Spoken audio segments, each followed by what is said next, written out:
we've always disclosed information to our patients, but now we're getting federally mandated. So, let's start with you, Luis. Do you think it's going too far, or are we now just being forced to do what we should have always been doing? Well, I think, giving information is always a good thing. But when the government starts getting their hands into this, and then if you've seen these forms, they're so long and tedious, now we've got to go spend like 10, 15, if you look at that form, that's a 15, 20-minute conversation just on that. And you know what, a lot of my patients are like, don't really want to hear about it, thanks a lot. Can we just talk about what I'm gonna look like? That's what I'm here for. Right. And when do you bring that, John, when are you bringing this up with your patients? What are you doing at the initial consult, at their preoperative visit, some of these disclosures? Well, with the initial consult, it's more broad brushstrokes, really getting to know the patient, getting to know her desires, what she's looking for. And then toward the end of that consult, I'll go into some of the downsides, because I think, we're trying to educate our patients after all. Right. So they want to know the upside and the downside. But that long, I think, would be overwhelming to a patient to go through that at the very first visit. So, patients will come back for either a second visit or a pre-op visit, and I think that's the appropriate time to do it. Yeah, and in our approach, we'll see the patient the first time, and a lot of times we'll give them the consent forms, and then we'll give them this form. Here, take that home and take a look at it, Yeah. And then come back.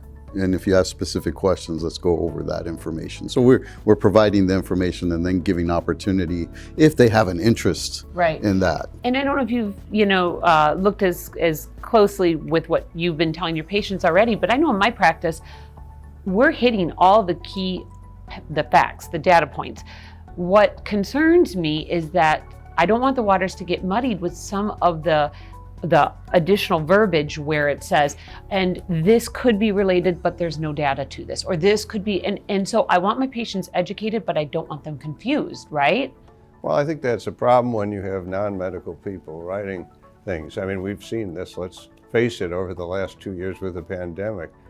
So-called experts have said one thing, and then a month later they say another.